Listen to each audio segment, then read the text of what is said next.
Hello, good morning, good evening, good afternoon, Earthlings. As you can see, I am not on the boat. The reason I'm not on the boat is because I've spent all day on downloading apps because one of you wonderful guys suggested that for ghost hunting there are apps out there, and so there are. So I've been testing them out, the majority of which I've discovered are, you know... Well, you can imagine, can't you? You scan the room and there's a picture of a ghost going, woo, and you can ask it a limited amount of questions and its answers are quite Scooby-Doo, shall we say. But I did find one particular app that's, they speak to you. But again, I'm testing it out to see how realistic it is. It was a kind of weird one because... I am going to get onto the subject of Harry and his promo interviews in a minute. This is just to explain to all you guys who are expecting me to be on the boat tonight to talk to Sandra, our resident ghost on our boat. I mean, Graham's very sceptical about these sorts of things, but at one point this morning, one of the voices wanted to talk to him about, hi kitty, about flying, about landing. And it sort of pricked Graham's intrigue because it named the logos on. He said, you know, what's the logo on such and such an aircraft? And it gave the correct answers. And they were sort of 1950s and 1940s planes. I don't know anything about planes. So Graham was really intrigued, actually, to talk to it. And then later on, we had 2 or 3 other different voices come through with different names, but it sort of throws up random words. It's quite frustrating. I just wanted to test them out because I want to try and take something to the boat to see if I can pick anything up. And of course, we're in a big area here. There's been lots of battles over the Rock of Gibraltar. Lots and lots of battles. So all kinds of people. We had someone from the Navy on it.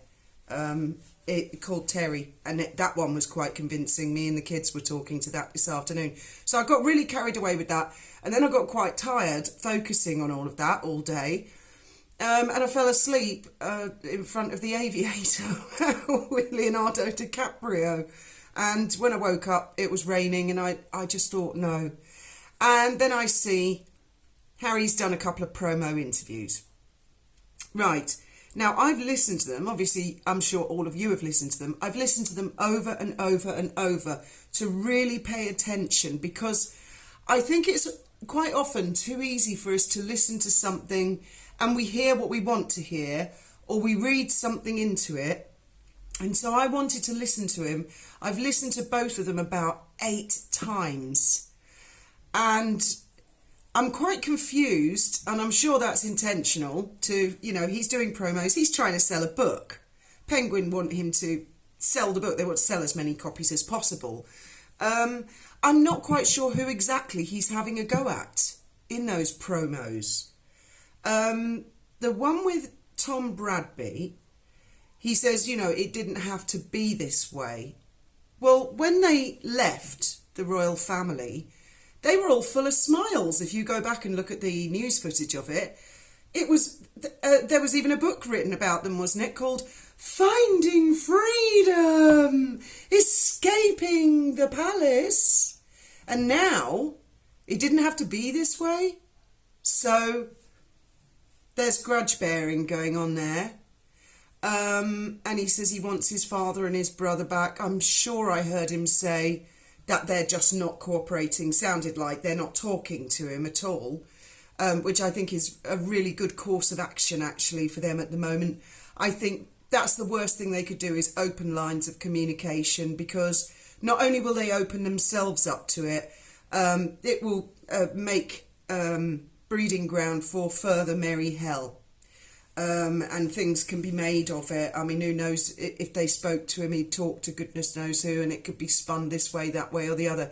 If it's completely incommunicado, then I think they're going to not only keep themselves safe, their staff safe, in a manner of speaking, Harry and Meghan will burn out because there's no new fuel coming. In the other one, is it Anders Cooper or Anderson Cooper? He's a Vanderbilt, isn't he? He's obviously a seasoned journalist. I can see he's quite lethal. I think I'm just guessing because I don't know what's going to be in that interview, and I doubt I'll watch it because it's only available on CBS, and I don't know how you get that, and some other stuff where you got to pay, I suppose, and I don't know where to get that.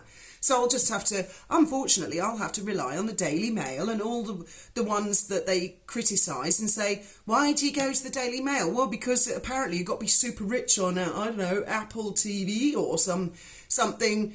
Oh, at least when Princess Diana did Panorama, it was an open source, BBC, well-known production company, Panorama. You know, she wanted to say some shit. She wanted as many people to hear what she had to say. Why is it all got to be exclusive club? I mean, I don't know. I don't have Apple TV, HBO. I know they're not exclusive, but I can't sign up to all the bloody things. I've got Netflix and that's it, and that's bad enough. So, yeah, he's talking about leaks. Now, that really intrigued me. He refers to three things: briefings, plants, and leaks. Now, Anders or Anderson or whatever he's called, he was able to draw him out a little bit more and get him to commit to the word leaks. Now, in my definition, the way I interpret the word briefing is someone could be making stuff up about you and briefing the press. It's not necessarily something factual. It could be something, you know, a load of hoo-ha, right? Planting, again, to me that sounds like false. Fake things are planted. But leaks, in my book, that's something that actually happened and it leaked. And at no stage, I don't think, does Harry say false or fake stories. He also lays blame at the door of Buckingham Palace, whoever that may be. I mean, at the time it was Queen Elizabeth II who was in charge of Buckingham Palace. So I don't know what that means. He doesn't say Clarence House, he doesn't say Kensington Palace. He's quite firm, Buckingham Palace, or is he talking about staff who worked at Buckingham Palace? But he's quite specific there, unless there's more to come. But he doesn't say false stories. His emphasis is on leaking. To me, that is fact. Something happened and it got leaked. He doesn't say fake. So to me, that suggests that were any of those stories fake? Because he's not saying that. He hasn't said they're fake or false. So whereas before I was taking it all with a pinch of salt, all of the early stories about bridesmaids' dresses, tights and tiaras, you know, I was like, well, it could be this way, it could be that way. Harry's actually left me in a lot less doubt tonight, and I'm thinking, oh, it all really did happen. The bit you don't like is that it was leaked. So I don't know what to make of that. I think the more he talks, the more damage he's doing, of course, to himself. And he was talking very fast as well in both of them. I don't know why that bothered me. Almost like he's bursting to say something. And it also equally seems to me that it's inconceivable that any leaks, plants or briefs could have come from his wife or one of his wife's friends. I just can't believe that was when I watched it the first time, and then I thought, no, I'll watch it again and again and again and again. But my first thought was, this is so frustrating that the guy just can't see what I can see. I don't know what you guys can see, but that's what I see. And this is coming from me. When I was on the run, a photograph that Graham had taken of me while we were on the run appeared in the Daily Mail. So, and it did turn out it had been stolen from our caravan by someone very close to us. And we did discover who that person was eventually. But we examined everything, you know, we were... And I just can't believe how Harry is just like not examining everything. He's not questioning everything. If I was in his shoes, I definitely would be looking at common denominators who knew everything and thinking, well, it wasn't me. And how come all these leaks is all different people? But obviously Meghan must have known all these things as well, these leaks. So unless what he's referring to are complaining staff from Buckingham Palace who just went home, cried on the shoulder of a relative or loved one, said, I'm dreading going back into work tomorrow. And I bet there were people, well, they've said so, and Valentine Lowe has said so. Anyone else out there had that feeling where you literally dread going to sleep because you know you're going to have to wake up and you've got to go into work and face them again? So if Harry and Meghan are watching this, think about that. And perhaps day after day after day after day of that, family friends might talk to hairdressers and say, oh, my son works at the palace, and and then that hairdresser might repeat it or just pick the phone up direct to the son, or maybe a relative would. So perhaps it's just a suggestion, if ever you watch this, Harry, if you or Meghan were talking to the staff like shit, maybe it wasn't an institutional leak.